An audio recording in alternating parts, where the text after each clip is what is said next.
사도행전 28장 30절과 31절입니다. 바울이 온 이태를 자기 셋집에 머물면서 자기에게 오는 사람을 다 영접하고 하나님의 나라를 전파하며 주 예수 그리스도에 관한 모든 것을 담대하게 거침없이 가르치더라. 아멘. 사도행전 10번째 시간입니다. 우리가 지난 시간에 재판을 받으러 로마로 가는 사도 바울, 그 배가 유라굴로라는 광풍에 만나서 지중해에서 표류하고 있는 말씀까지를 보았습니다.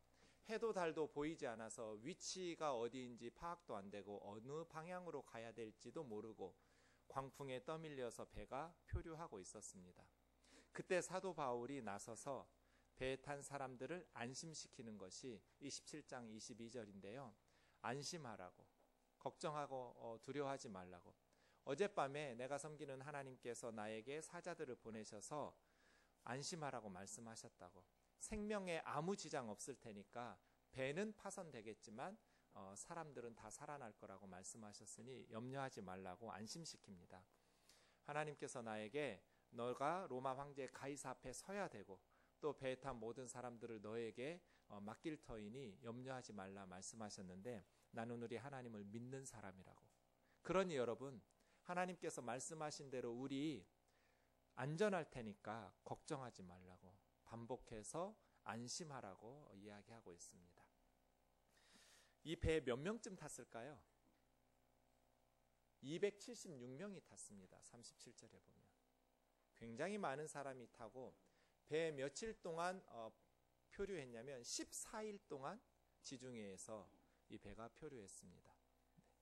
14일간 276명을 태운 배가 표류하면서 이제 멜리데라는 섬, 바울이 말한 것처럼 걸려서 다 구조되게 되는 것이죠.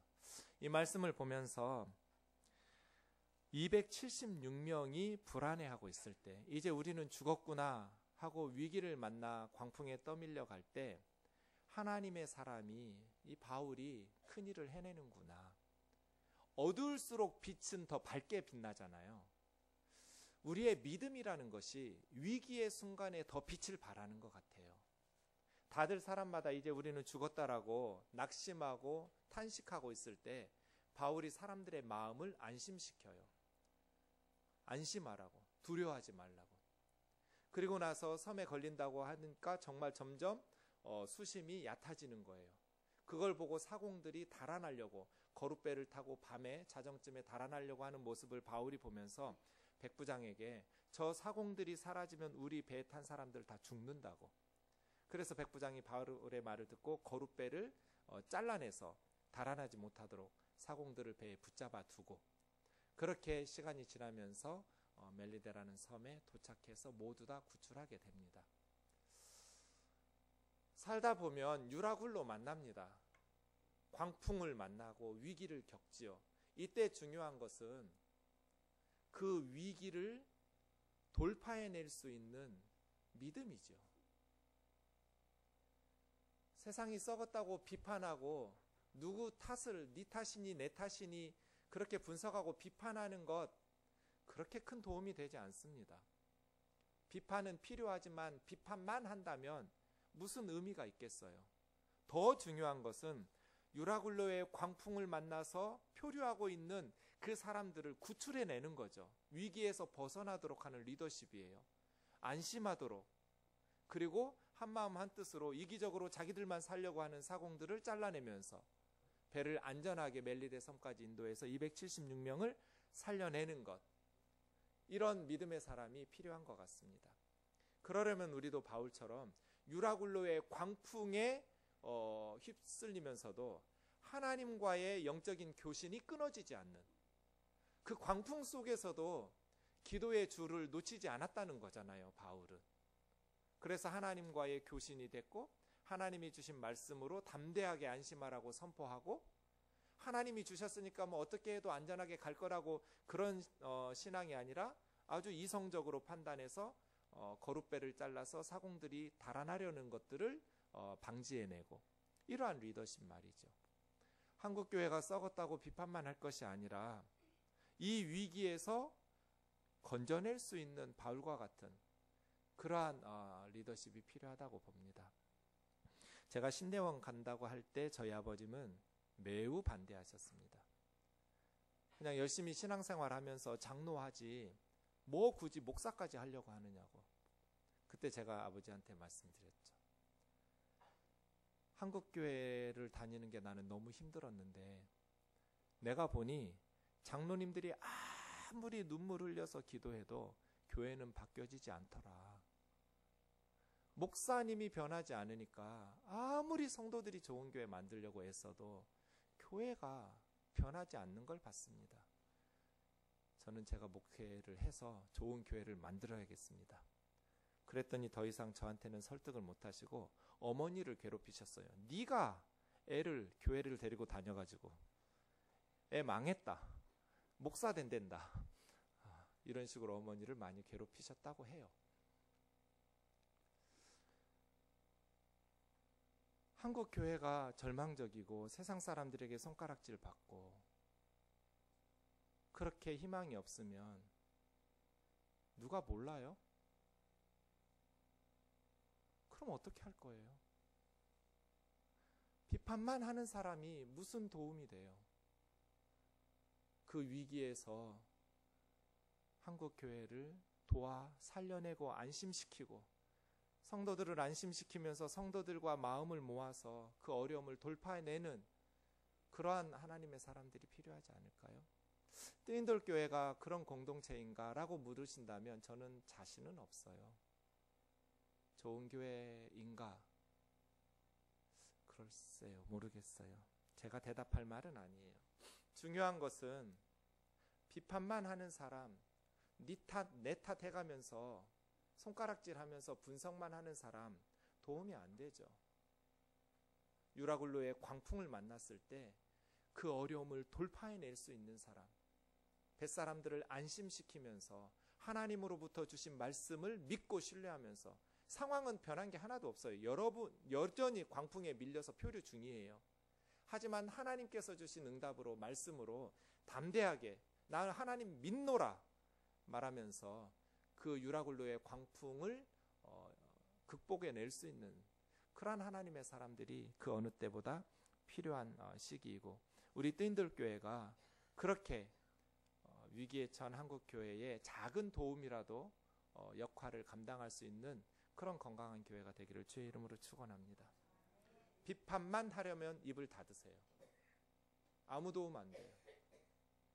중요한 건 대안을 세우고 어떻게 이 문제를 극복해낼 것인가, 이 유라굴로의 광풍을 어떻게 벗어날 것인가, 그것을 위해서 기도하고 지혜를 모으고 하나님께서 주시는 창조적 아이디어를 가지고 헌신하고 실천하면서 더불어 함께 유라굴로의 광풍을 벗어내야 되는 것이죠. 이때 문제가 생겼어요. 42절인데요. 군인들이 죄수들이 헤엄쳐서 달아날까 봐 죄수들을 죽이자는 거예요. 그러니까 사실은 바울은 죄수니까 이때 죽을 수 있었어요. 굉장한 위기였는데 백부장이 바울을 살려내려고 그 군인들을 막았어요. 로마 형법이 죄수들을 놓쳐버리게 되면 간수들이 죄수들의 벌을 받아야 돼요. 그러니까 차라리 여기서 죽이고 가자는 거예요. 죄수들이 도망가기 전에. 저 죄수들이 달아나 버리면 우리가 그 벌을 받아야 되니까. 근데 백부장은 바울을 구원하려고 막았어요. 우리 그리스도인들이 세상에서 이렇게 살았으면 좋겠어요. 믿지 않는 세상 사람들이 보호해주고 싶은 사람, 살려주고 싶은 사람, 그렇게 인정받는 크리스찬이 되었으면 좋겠어요. 바울 때문에 백부장은 군사들의 의견을 막아냈어요. 안 된다. 바울을 죽이면 안 된다고 말하는 것이죠. 그렇게 멜리데로 도착하게 되었는데요. 지도를 좀 살펴보겠습니다. 지도에 보시면 저 빨간 원이 그레데 섬입니다. 크레타 섬. 저기 미항에서 바울은 여기서 겨울을 지내고 내년 봄에 로마로 가자 했는데 선장과 선주의 말을 들은 백부장이 출항을 시켜서 저 지중해에서 14일간 표류하다가 노란 원이 멜리데 섬이에요. 몰타 섬이라고 하는 로마 바로 밑에 있는 멜리데 섬까지 14일 만에 표류하면서 도착하게 된 것입니다. 28장 1절에 보시면 14일 만에 멜리데 섬에 도착했는데요. 두 가지 사건이 멜리데 섬에 있었습니다. 그 멜리데 섬에서 겨울을 보내고 3개월간 있다가 출항하게 되는데요. 3개월 동안 있는 멜리데 섬에서 첫 번째 사건은 이제 바울이 배에 탄 사람들과 함께 섬에 올라왔을 때 겨울이 시작되고 있었잖아요. 추운 날씨에 또 물에서 고생했으니까 멜리데 섬 사람들, 원주민들이 따뜻한 불을 피워준 거예요. 파선한 배에서 올라온 사람들을 위해서. 그래서 이제 동정을 베풀어서 불을 피우는데 바울이 불을 쪼이면서 나무 한 움큼을 불에 던진 것 같아요. 그런데 바울이 불에 던졌던 그 나무 따발에 독사가 있었던 거예요. 불 속의 기운을 느끼니까 뜨거우니까 그 독사가 바울의 손을 물고 있었어요. 맹독을 품은 독사가 바울의 손을 물고 있는 것을 이 원주민들이 본 거예요. 멜리데 섬 사람들이. 어떤 반응 보였겠어요? 저 사람은 살인자다. 배에서는 어떻게 구사일생으로 구출되어서 이 섬까지 안전하게 살아났을지는 모르겠지만 저 사람은 공의로운 신의 심판으로 지금 여기서 죽게 되는구나. 살인자이니 저렇게 맹독에 물려서 죽는 것이지 라고 생각한 거예요. 근데 이제 바울이 그 독사를 털어내고요. 기다리는데도 붙지도 않고 쓰러져 죽지도 않는 거예요. 분명히 독사에 물렸으면 죽어야 되는데 바울이 아무리 오래 기다려도 아무 이상이 없는 거예요. 그래서 저 사람 살인자다 했던 섬 사람들이 저 사람은 신이다 이렇게 바뀌었어요. 왜 이런 일이 있었을까요? 그래서예요. 하나님께서 바울에게 말씀하셨잖아요. 바울아, 네가 로마 황제 가이사 앞에서 복음을 증언하게 될 거야. 로마로 가게 될 거야. 너의 생은 로마에서 끝나. 아직 로마 안 갔잖아요. 멜리데 섬이란 말이에요. 독사가 물어도 바울은 죽을 수가 없어요. 이것이 우리 인생을 향한 하나님 뜻이에요. 독사에 물려 죽을까 봐 걱정 안 하셔도 된다는 뜻이에요. 우리에게 주신 사명을 다 할 때까지 우리는 안 죽어요. 우리가 죽는다는 것은 하나님께서 우리에게 주신 사명을 다 했다는 뜻이에요. 나이가 많든지 적든지 하나님께서 주신 사명을 다 하면 죽는 거예요. 하나님께서 주신 사명이 끝나지 않았으면 독사에 물려도 죽지 않아요. 그렇다고 해서 독사한테 손 내밀면 안 되지만 하나님께서 부르셔야 간다는 거예요. 우리가 죽고 싶다고 죽는 게 아니에요. 살고 싶다고 살 수 있는 것도 아니에요. 그러니 독사에 물려 죽을까 봐 걱정하지 말란 뜻이에요. 암에 걸려 죽을까 봐 걱정하지 말란 뜻이에요. 하나님께서 우리의 생을 주장하시기 때문이에요. 예수님께서 마태복음 10장 29절 같이 읽겠습니다. 시작. 참새 2마리가 한 아사리온에 팔리지 않느냐? 그러나 너희 아버지께서 허락하지 아니하시면 그 하나도 땅에 떨어지지 아니하리라. 아사리온은 아주 작은 액수의 소액 동전이에요. 그런데 그 작은 동전에 참새는 2마리 줘요. 그러니까 참새는 얼마나 싼 동물이에요? 그 값싼 참새 한 마리도 하나님 아버지의 뜻이 아니면 땅에 떨어지지 않는다. 우리는 참새보다 얼마나 귀해요. 그러니 하나님께서 뜻하신 바 아니면 안 죽는 거예요.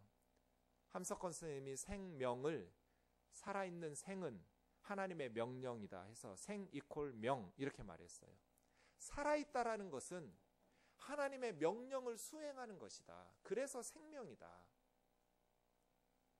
독사에 물려 죽을 것 걱정하지 마시고 하나님께서 우리에게 주신 사명, 이 명을 잘 감당하지 못하고 사는 것을 두려워해야죠.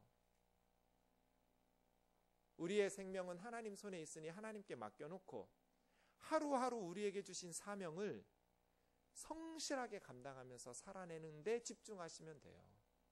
주님 부르실 때까지 주님께서 우리를 붙들고 계실 것이기 때문이에요. 하나 더 생각할 것은 사람들의 평가에 너무 민감할 필요 없다는 거예요. 이 멜리데 사람들이 처음에 바울은 살인자라고 그랬어요. 저는 죽일 놈이라고. 아주 흉한 죄인이라고, 범죄자라고. 그런데 독사에 물려도 죽지 않는 모습을 보면서 신이라고, 저건 사람이 아니라고. 이런 사람들의 평가, 군중의 평가에 흔들릴 필요 없어요. 우쭐할 필요도 없고요. 낙심하실 필요도 없어요. 하나님의 평가가 중요한 거죠. 하나님 앞에서 반듯하게 살면 돼요. 사람들의 평가에 너무 민감해버리면 하나님의 일을 제대로 할 수가 없게 돼요. 하나님 앞에서 정직하게, 소신 있게 하나님 앞에서 살아내기를 원합니다. 우리 사도행전에서 봤잖아요. 바나바와 바울이 처음에 루스라에 갔을 때 제우스와 헤르메스 신이라고 사람들이 칭송했어요. 그러다가 그 루스라 사람들은 바울을 죽여야 된다고 돌로 쳐서 죽였잖아요. 죽은 줄 알고 성 밖으로 집어 던졌잖아요. 하나님의 은혜로 다시 살아나서 복음을 전하는 사람 되었지만, 이렇게 사람들의 평가는 왔다 갔다 해요. 내 인생을 다른 사람의 평가에 구걸하면서 사실 필요 없어요. 남이 성공했다면 내가 성공한 거 아니고요. 남이 실패한 인생이라고 말한다고 해서 우리가 실패한 인생이 되는 것도 아니에요. 하나님의 평가가 중요하지 세상 사람들의 평가는 그렇게 중요한 게 아니에요. 왔다 갔다 하잖아요. 사랑하는 형제 자매 여러분, 이 멜리데 섬에서 두 번째 사건이 있었는데요. 그 섬에서 가장 높은, 아마 추장 같은 사람인가 봐요. 보블리오라는 사람이 있었어요. 그 섬의 가장 높은 사람이니까 환대를 해서 3일 동안 잔치를 베풀어서 배에서 살아난 사람들을 접대했어요. 그런데 봤더니 그 보블리오라는 추장의 아버지가 열병과 이질에 걸려서 죽어가는 거예요. 이 소식을 듣고 바울이 신방을 가요. 그 보블리오 집에 가서 안수하면서 기도해서 보블리오의 아버지를 낫게 해줘요. 그 다음 무슨 일이 있겠어요? 섬의 모든 병든 사람들이 바울에게 왔어요. 그랬더니 바울이 기도하면서 고쳐주게 되었어요. 3개월 그 섬에 있었는데요. 멜리데 섬 사람들이 아주 후하게 바울과 누가와 또 그런 하나님의 사람들, 배 사람들을 아주 후하게 돌보면서 접대를 했어요. 어찌 보면 지금 하나님께서 바울에게 말씀하신 목표 지향점은 로마거든요. 로마가 목적지예요. 그런데 지금 계속 지체되고 있어요. 예루살렘에서 체포되고 가이사랴에서 2년 동안이나 지체했고, 배를 탔는데 또 표류하고, 또 멜리데 섬에서 3개월 지체하고, 이 멜리데 섬은 아마 배가 표류하지 않았으면 안 갔을 거예요. 거기서 정착할 리가 없어요. 바로 로마로 향해 갔을 텐데 3개월이나 머물게 되었어요. 우리가 인생을 살다 보면 멜리데 섬이 있더라고요. 언뜻 보면 시간 낭비 같아요. 로마 가야 되는데 쓸데없이 멜리데 섬에서 3개월 낭비한 것 같아요. 대학 가야 되는데 쓸데없이 재수하고 삼수해서 학원에서 낭비하는 시간 같아요. 일해야 되는데 쓸데없이 병원에 입원해서 낭비하는 시간 같아요. 이러한 멜리데들이 있어요. 근데 그 멜리데 왜 갔을까요? 복음을 들어야 될 사람들이 있기 때문에 간 거죠. 바울이 멜리데에서 보블리오에게, 그의 아버지에게, 병든 모든 섬 사람들에게 3개월 동안 예수 그리스도의 복음을 전하는 것이죠. 병만 고쳐줬겠어요? 예수님의 복음을 멜리데 섬 사람들에게 전파하는 것이죠. 세상적으로 보면 시간 낭비였던 것 같지만 하나님의 시간표에 다 있었던 거예요. 우리가 재수해서 학원에 간다면 거기에 우리를 위해서 영적인 훈련도 필요하지만 거기에 복음을 들어야 될 사람들이 있기 때문이에요. 시간 낭비 같지만 하나님의 계획하심이 있는 거예요. 우리가 병에 걸려서 입원한다면 그 병원에 복음을 듣고 우리의 기도가 필요한 사람들이 있기 때문이에요. 그래서 시간 낭비가 아니에요. 우리의 기도가 필요한 사람들, 우리의 사랑의 돌봄이 필요한 사람들, 우리의 복음 전파가 필요한 사람들이 그곳에 있다고 생각하셔야 돼요. 그래서예요. 인생은 로마로 빨리 가는 게 목표가 아니에요. 빨리 가는 게 중요한 것이 아니라 하나님 맡겨주신 사역들을 잘 감당하면서 바르게 가는 게 중요한 거죠. 결과와 목표 달성도 중요하지만 과정은 더 중요해요. 로마에 갈 거예요. 어떻게 갈 거냐? 그 과정이 하나님께서 붙여주신 사람들에게, 바울이 어차피 로마 사람도 아니고 로마 황제도 아니니 대충대충 이러지 않았어요. 최선을 다해서 그들을 위해서 사랑으로 돌보고 기도하고 질병을 고쳐주고 예수 그리스도의 복음을 전파하면서 가는 거죠. 우리의 걸음걸음이 그러한 발걸음 되기를 주의 이름으로 축원합니다. 오로지 목표점만, 로마만 머릿속에 가득해서 중간에 멜리데 섬 사람들이나 뱃사람들에 대해서는 무관심한 그런 인생 안 됐으면 좋겠어요. 너무 빨리 가려고 과속하면 죽어요. 봄이 되어도 나무에게 꽃에게 눈길 한번 주지 못할 만큼 바쁘면 안 될 것 같아요. 하나님께서 만드신 게 너무나 아름답고 좋은데 빨리 가는 것보다 중요한 것은 바르게 가는 것이며, 바르게 간다라는 것은 옆에 있는 사람들에게 관심을 가지고 소중히 여기면서 함께 가는 거예요. 멜리데에서 바울은 많은 사람들에게 예수님의 사랑을 나누었어요. 그렇게 석 달 있다가 다시 이제 로마를 향해서 배가 출항했어요. 수라구사라는 곳에서 3일 있었고, 로기오노라는 곳에 이제 바람이 밑에서부터 남풍이 불어주니까 아주 순풍을 타고 로마에 안전하게 도착했어요. 그런데 14절에 보디올이라는 곳에 보니까 형제들이 왔어요. 형제들을 만나 그들의 청함을 받아 일주일간 함께 머물면서 형제들의 격려를 받았고, 15절 보세요. 바울이 로마에 왔더니 또 그곳 형제들이 소식을 듣고 아비오 광장, 트레비스, 티베르네 다 맞이하러 오면서, 지도로 더 확인하세요. 바울이 그들을 보고 하나님께 감사하면서 담대한 마음을 가졌어요. 지금 바울 상황이 재판받으러 가는 사람이에요. 순교하러 죽으러 가는 사람이에요. 그런데 바울의 마음이 두렵고 떨리지 않고 담대했대요. 재판받으러 가는 사람에게 담대한 마음을 하나님이 주신 거예요. 이것이 성령의 사람의 특징이에요. 기도하는 사람의 특징이에요. 상황은 불안해야 돼요. 두려워야 돼요. 그런데 담대해요. 평안해요. 바울이 원래부터 강심장이어서 그랬을까요? 아니요. 하나님께서 바울의 마음을 붙잡아 주셨기 때문이에요. 기도하는 사람들은 간이 부어요. 환경은 변하지 않아요. 그런데 평안해요. 담대해요. 하나님께서 그 마음을 붙드시기 때문이에요. 성령님께서 바울의 마음을 붙드셨어요. 그랬더니 담대한 마음을 가지고 로마로 가는 거예요. 이제 결전을 앞두고 있거든요. 전쟁터 나가는 군사 같아요. 그런데 담대한 마음으로 로마로 들어갔어요. 성령께서 그 마음을 붙드셨어요. 하나 더 있는 것 같아요. 형제들의 격려와 위로가 있었어요. 로마 교회 형제들이 마중을 나와서 바울을 격려해 주었어요. 그래서 바울은 하나님께 감사한 마음을 가지면서 옆에서 응원해주고 기도해주고 격려해주니까 담대해진 거예요. 하나님께서 홀로 두지 않으시고 형제 자매들을 붙여주신 거예요. 저와 여러분이 이렇게 힘겨운 인생을 살아가는 형제 자매들을 위로하고 격려함으로써 우리 형제 자매들이 담대한 마음으로 어려움을 맞설 수 있도록 격려하는 사람들 되기를 주의 이름으로 축원합니다. 빨리 내 길만 가려고 생각하지 말고 주변을 돌아보면서 격려와 위로와 기도가 필요한 사람들이 누구인가? 그래서 그들을 위로하고 격려해서 그들이 그 어려움을 맞서 싸워야 되는데 담대한 마음과 감사한 마음을 가지고 어려움을 맞설 수 있는 그러한 용기를 가질 수 있도록 돕는 사람 말이에요.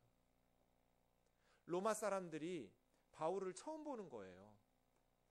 바울이 개척한 교회 성도들도 아니에요. 편지만 받았어요. 바울은 3차 선교여행 끝나면서 고린도에서 로마서라는 편지를 써서 보내거든요. 자기는 예루살렘에 갔고 예루살렘에서 체포당하고 가이사랴 감옥에서 2년 동안 있었고 배 타고 오느라고 한 1년 걸렸고 3년여 만에 편지로만 보았던 로마서를 읽었던 성도들이 바울이 온다는 소식을 듣고 마중 나와서 바울을 위로하고 격려한 거예요. 내 교회 성도가 아니니까, 우리 교회 목회자나 선교사가 아니니까 로마 교회 성도들은 무관심하지 않았어요. 어려움을 만난 바울에게 달려나가서 기도하고 같이 위로하고 격려하면서 바울의 마음을 붙들어 준 거예요. 강하고 굳세게. 이게 담대한 마음이에요. 우리 뜬들 교우들이 서로에게, 그리고 곁에 있는 가족과 친척들, 친구들, 또 직장 동료들에게 이 로마 교회 성도들과 같은 위로와 격려를 하면서 살아갔으면 좋겠어요. 너무나 귀한 사람들이에요. 이 순간 담대했어요. 어쩌면 주님께서 제자들에게 겟세마네 동산에서 원했던 게 이거 같아요. 십자가를 앞두고 마음이 괴로워서 죽을 것 같았던 주님이 나 위해서 기도 좀 해달라고. 함께 같은 공간에 있었지만 함께 하진 않았어요. 제자들은 주님과 함께 깨어서 기도해 주었더라면, 주님을 응원하고 격려해 주었더라면 십자가를 향해 뚜벅뚜벅 걸어가신 주님의 마음이 담대해졌을 텐데, 그런 생각이 들어요. 제자들의 위로가 없었어요. 주님 혼자 두고 다 달아나 버렸어요. 그래서예요. 감사한 마음, 담대한 마음으로 로마를 향해서 걸어갔어요. 17절에 보니까 사흘 후에 유대의 높은 사람들을 불렀어요. 왜냐하면 긴 여행에 지쳤을 테니까 좀 쉬었던 것 같아요. 또 기도로 준비도 하고요. 그래서 불러서 나는 우리 유대 민족, 이스라엘 민족을 회방하고 무너뜨리고 공격하는 사람이 아니다. 우리 이스라엘에게 하나님께서 약속하신 이스라엘의 소망 때문에 이렇게 체포당했다.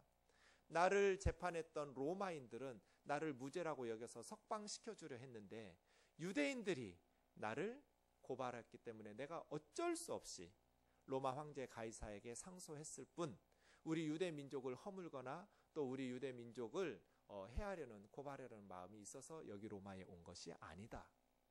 그랬더니 로마에 사는 유대인들이 너에 대해서 우리가 예루살렘의 사내들인 공회로부터 받은 편지나 아니면 인편으로 받은 소식이 없다. 근데 어디를 가든지 이 나사렛 예수라는 이 기독교가 이단이라고 비판을 받고 있으니 너 우리에게 왔으니 변론을 해봐라. 그래서 둘 사이에 날짜를 정해가지고 하루 날짜 정해서 온종일 성경 공부를 했어요. 바울이 있는 가택연금 상태였거든요. 바울이 돌아다니진 못해요. 그렇게 2년 동안 가택연금 상태로 잡혀 있었는데, 바울이 있는 그 셋집으로 돈을 내면서 새 얻어서 로마에서 살고 있었어요. 아마 빌립보 교회나 이런 교회들이 후원해준 선교 헌금으로 새 돈을 낸 것 같아요. 새 돈을, 월세를 낸 것 같아요. 어쨌든 그 셋집에 사람들이 다 모여들어서 23절 보시면 아침부터 저녁까지 구약 성경, 모세 율법과 선지자들의 말씀을 근거로 하나님의 나라를 전파하고 예수 그리스도에 대한 것을 가르쳤어요. 온종일 기도로 준비했던 바울은 지난 20여 년 동안 복음을 전한 선교사예요. 다메섹 도상에서 예수님을 만난 순간부터, 이게 30년 중반쯤 됐을 거예요. 34, 5, 6년경. 그때부터 지금 60년이에요. 59년, 60년. 이때까지 25년여 동안 하나님의 말씀을 전했던 선교사예요. 수많은 경험과 기적으로 수많은 말씀을 묵상하고 기도하면서 바울의 영성이 축적된 상황이에요. 그 바울이 하루 종일 가르쳤어요. 하나님의 말씀을 풀어가면서. 그런데 반응이 둘로 나타났어요. 24절 보세요. 믿는 사람들도 있고 믿지 않는 사람들도 있었어요. 세상에 바울이 말씀을 가르쳐도, 바울한테 성경 공부를 해도 안 믿는 사람이 있는데, 저한테 설교 듣고 성경 공부해서 안 믿는 사람이 있는 건 너무 당연하지만 가슴 아픈 일이에요. 그렇죠? 믿지 않는 사람들, 마음에 하나님의 말씀이 들어가지 못하는 사람들, 우리말로 씨알도 안 들어가는 마음이 있어요. 말씀의 씨앗이 들어가지를 않아요. 그래서 바울이 이사야 선지자의 말씀을 전해요.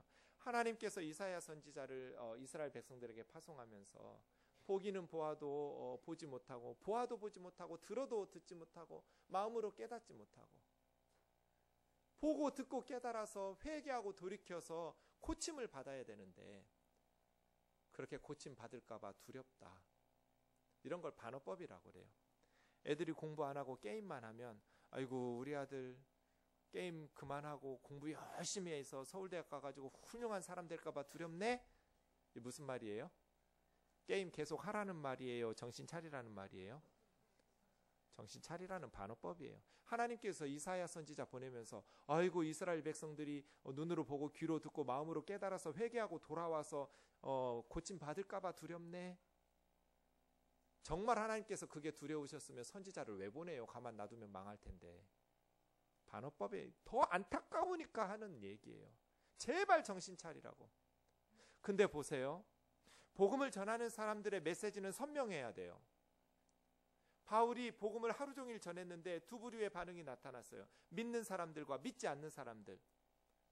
믿지 않는 사람들을 향해서 바울은 애매한 태도를 보이지 않았어요. 당신들은 예수님은 믿지 않지만 구약 성경 다 믿고 뭐 회당에서 예배도 드리고 하나님 믿으니까 뭐 구원 받을 수도 있겠지, 이렇게 하지 않았어요.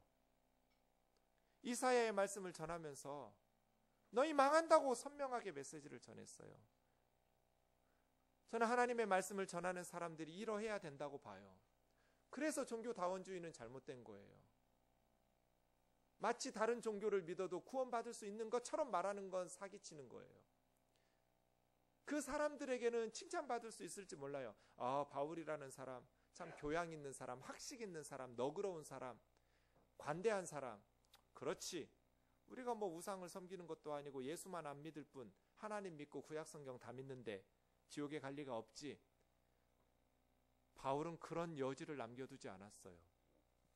그러다가 유대교에 계속 머물러서 지옥에 가면 누가 책임질 거예요? 복음을 전하는 사람은 선명하게, 천하 인간에게 구원을 주실 만한 다른 이름을 주신 적이 없어요. 오직 예수밖에 없어요. 예수님 믿는 길 외에는 천국에 갈 길이 없어요. 예수님 안 믿어도 천국에 갈 수 있는데 왜 예수님은 제자들을 순교시키면서 선교사로 보내겠어요? 왜 복음을 전하기 위해서 목숨을 걸고 순교자들이 배출되면서까지 선교해야 돼요? 예수님 안 믿어도 구원받을 수 있는데. 복음을 전하는 사람들은 성경에 있는 그대로 선명하게, 바울은 온종일 하나님의 말씀을 강론한 후에 믿지 않는 자들에게 애매하게 희망 품지 않았어요. 예수님 믿지 않으면 이사야의 말대로 망할 거라고 마지막 결단을 촉구했어요. 그랬더니 29절에 반응이 나타났어요. 29절은 없음. 이게 이제 사본학 때문인데요. 지금 성경은 창세기부터 요한계시록까지 원본은 손바닥만한 한 조각도 남아있지 않아요. 어딘가 있겠지만 발견되지 않았어요. 지금 우리가 찾고 읽고 있는 성경은 다 사본밖에 없어요. 그런데 어떤 사본에는 29절의 내용이 있고 어떤 사본에는 29절 내용이 없는 거예요. 있는 사본은 저 말이 써 있어요. 그가 이 말을 마칠 때 유대인들이 큰 쟁론을 하며 물러가더라. 저 구절이 있었을 수도 있고 없었을 수도 있고요. 바울이 너희 유대인들이 복음을 배척한다고 해서 이 복음이 모든 사람에게 무시당한다고 생각하지 마라. 이제 이 복음은 이방인들에게 가서 열매 맺을 것이다. 마지막 사도행전은 이렇게 마쳐요. 30절 31절인데요. 같이 읽겠습니다. 시작. 바울이 온 이태를 자기 셋집에 머물면서 자기에게 오는 사람을 다 영접하고 하나님의 나라를 전파하며 주 예수 그리스도에 관한 모든 것을 담대하게 거침없이 가르치. 만 2년 동안 그 셋집에서 가택연금 상태에서 나가서 전할 수는 없지만 찾아오는 모든 사람들에게 복음을 전했어요. 두 가지 했죠. 하나님 나라를 전파하고 주 예수 그리스도에 관한 모든 것을 가르쳤어요. 전파하고 가르쳤어요. 그런데 담대하게 거침없이, 우리 한글 성경으로는 가르치더라가 마지막 단어인데요, 원어 성경에 보면 담대하게 거침없이라는 두 단어가 마지막 단어예요. 그러니까 사도행전의 마지막은 담대하게 거침없이로 끝나고 있어요. 담대하게 이 말은 밝히 드러냈다는 거예요. 주저없이, 확신 있게. 그리고 거침없이라는 말은 방해받지 않고. 바울의 몸은 갇혔어요. 방해받았어요. 그러나 이 복음 전파는 방해받지 않고 거침없이, 저와 여러분의 삶을 통해서 예수 그리스도의 복음이 담대하게 거침없이 전파되기를 주의 이름으로 축원합니다. 이게 사도행전의 결론이에요. 바울은 갇혀 있지만 복음은 갇힐 수 없었어요. 이 한반도에 조선 말기의 세국정책으로 복음은 막았어요. 세국정책으로 선교사들을 막았지만 복음은 담대하게 거침없이 파고들었어요. 권서인이라고 그래요. 중국 땅에 가서 선교사들을 만나서 예수 믿었던 우리 조선의 사람들이 나라에서 위법이라고 했지만 성경을 꼬깃꼬깃 말아가지고 숨겨와서 책을 파는 권서, 책을 권하는 사람들, 이게 이제 전도자들이에요. 방방곡곡 팔도를 돌아다니면서 예수 그리스도의 복음을 전한 거예요. 성경을 가르쳤어요. 나라에서 막았지만 복음은 담대하게 거침없이 전파되었어요. 저 북녘 땅도 지금 그럴 거라고 저는 확신해요. 김정은 정권이 막았지만 예수 믿으면 총살이에요. 감옥에서 죽기 전에는 못 나와요. 가장 큰 죄예요.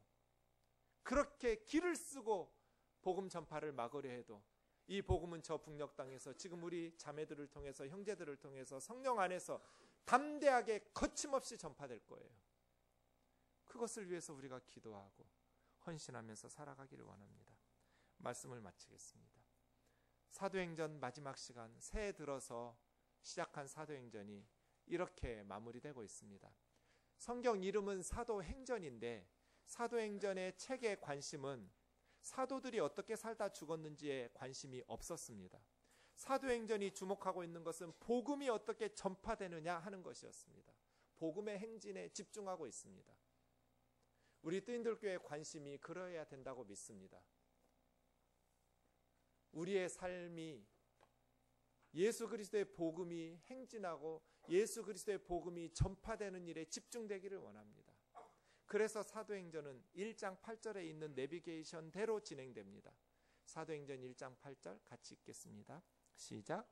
오직 성령이 너희에게 마시면 너희가 권능을 받고 예루살렘과 온 유대와 사마리아와 땅끝까지 이르러 내 증인이 되리라. 복음이 이렇게 전파되었어요. 예루살렘이 먼저, 그리고 온 유대에, 사마리아에, 땅끝까지, 그리고 담대하게 거침없이, 이제 우리가 29장을 써야죠. 담대하고 거침없이 이 복음을 전해야죠. 전하려면 한 가지 조건이 있어요. 성령이에요. 성령. 그런데 성령은 사람에게 임해요. 오직 성령이 너희에게 임하시면. 성령은 어떤 프로그램이나 시스템에 임하는 게 아니에요. 사람에게 임하는 거예요. 많은 사람들이 교회 성장 프로그램이나 한국 교회를 부흥케 했던 그런 프로그램들을 적용했어요. 저의 생각은 달라요. 그 시스템이 교회를 살려낸 게 아니다. 사람에게 성령이 임하시지 제도와 시스템에 임하는 게 아니다. 하나님은 지금도 사람을 찾으신다. 저와 여러분이 성령의 사람 되기를 원합니다. 성령 충만해서 권능 있는 복음의 증인 되기를 원합니다. 성령이 임하면 능력을 받아요. 디나미스, 능력과 권능, 이 힘이 필요해요.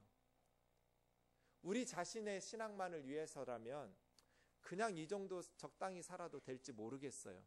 그러나 다른 사람을 복음으로 살려내려면 게으르면 안 돼요. 그리스도인들이 힘이 있어야 돼요. 기도에 힘이 있어야 돼요. 바울처럼 보블리오의 아버지를 살려낼 수 있는 성령의 충만한 능력이 있어야 돼요. 말씀의 힘이 있어야 돼요. 그래야 다른 사람을 살려낼 수 있어요. 이것이 저와 여러분의 관심이기를 원합니다. 제가 요즘 좀 고민하고 있어요. 내가 하나님을 잘못 섬기나? 이런 생각 중이에요. 최근에 아들이 군에서 제대했어요. 군대에서 제대한 아이가 무슨 돈이 있겠어요. 그래서 제가 물어요, 가끔. 은준아, 돈 줄까? 돈 달라고 한 적이 한 번도 없어요. 괜찮아요. 얘는 제대하고 그 다음 주부터 식당에서 알바하고 있거든요. 제가 벌어서 쓸게요. 심지어 아들이 아빠한테 돈을 줘요. 설 명절에 세배에서 세뱃돈 받은 걸 차 안에서 저한테 주더라고요. 너한테 돈을 왜 줘? 아빠, 애들 세뱃돈 주려면 돈 많이 들잖아요. 이걸로 주세요. 물론 받았죠. 근데 기분 나쁘더라고요. 기특해요. 기특하긴 한데 기분 나빠요. 좀 받았으면 좋겠어요. 그게 아비의 심정이잖아요. 돈 뭐하러 벌어요? 애들 돈 주려고 벌어요. 근데 탈탈 털어요. 필요 없다고. 내가 하나님 앞에 그러고 있지 않나 싶은 거예요. 하나님 아빠잖아요. 뜬들께 뭐 줄까? 준경아, 너 뭐 줄까? 아니요, 괜찮아요. 아니요, 괜찮아요. 제가 드릴게요. 기특할지는 모르지만 별로 흡족하진 않더라고요. 그래서 제가 이제부터는 기복주의자가 되기로 작정했어요. 하나님한테 달라고 그래야겠다. 우리 아들이 아빠한테 달라고 안 하니까 재미없더라고요. 하나님한테 달라고 그러지 누구한테 달라고 그래요? 단 자기가 해야 될 실력을 기르고 성실히 노력은 안 하면서 달라고 기도만 하는 건 잘못이죠. 또 하나님께서 줘놨더니 그거 가지고 죄 짓는 데 쓰고 이기적으로 자기만을 위해서 쓰는 건 잘못이죠. 그러나 하나님 아버지께 성령의 권능을 받아서 바울처럼 사람을 살리고, 기도로 뱃사람들 276명 살리고, 기도로 안수로 병든 사람들, 멜리데 섬 사람들 살리고, 2년 동안 오는 사람들에게 말씀으로 살리고, 그러한 능력 있는 복음의 증인되는 게 얼마나 중요한 일이에요. 나 혼자 믿다가 나 혼자 천국 갈 것이 아니라면 우리에게는 능력이 필요해요. 사람들을 살려낼 수 있는 힘이 필요해요. 그래서예요. 하나님 앞에 성령을 구하고 하나님 앞에 간구하기를 원합니다. 물론 세상적으로 다 힘있게 성공적으로 세상적 의미로 성공해야만 믿음 좋고 그 사람들만 하나님의 일을 하는 것은 아니에요.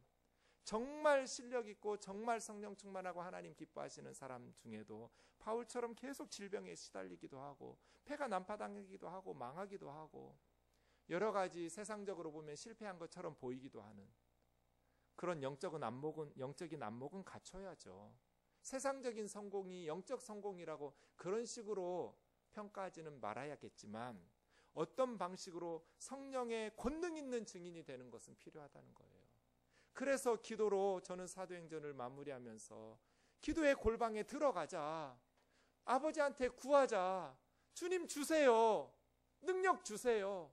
기도의 줄을 힘을 주세요. 말씀의 권능을 주세요. 그래서 말과 행실로 성령의 능력과 기도의 응답으로 멸망의 길을 향해 가는 세상 사람들을 건져내야 하잖아요. 우리 아이들을 믿음으로 바르게 세워내야 하잖아요. 그런 제자 삼는 제자 되기를 주의 이름으로 축원합니다. 우리 교회에 김희동 집사님이라는 분 계셔요. 회사 들어갈 때까지 예수 믿던 사람이, 교회 아무도 다니는 사람이 없는 집안 출신이에요. 본인도 예수님 안 믿었어요. 그런데 회사 입사해서 신입생 때 한 선배가 복음을 전했어요. 그래서 예수님을 처음 알고 믿을 수 있는 마음들이 생기게 되었어요. 그래서 그 선배가 계속해서 말씀으로 전도하고 양육을 했어요. 너무 착한 사람이니까 그 선배가 결혼을 했어요. 그래서 지금은 안수 집사가 됐어요. 그 류지홍의 집사처럼 사는 게 사도행전적 삶이에요. 회사는 돈 벌라고 가는 데가 아니에요. 돈도 벌어야 하지만 거기 있는 사람들을 살려내라고 보내신 거예요. 새로운 사람들을 보면 그 중에 예수님의 복음을 전할 사람이 있는지, 예수님의 말씀을 전하고 복음을 전하고 예수님을 믿으면 양육하고, 그렇게 해서 하나님의 사람으로 세워가는 삶, 기도하면서 말씀 안에서 성령 안에서 예수 그리스도를 증거하고 담대하게 거침없이 주 예수 그리스도에 관한 모든 것을 가르치고 그들을 세워서 하나님 나라 일꾼으로 만들어가는 삶 말이에요. 그러기 위해서 우리의 삶이 입으로만 전도할 것이 아니라 삶의 현장에서 반듯하게 살아줘야 돼요.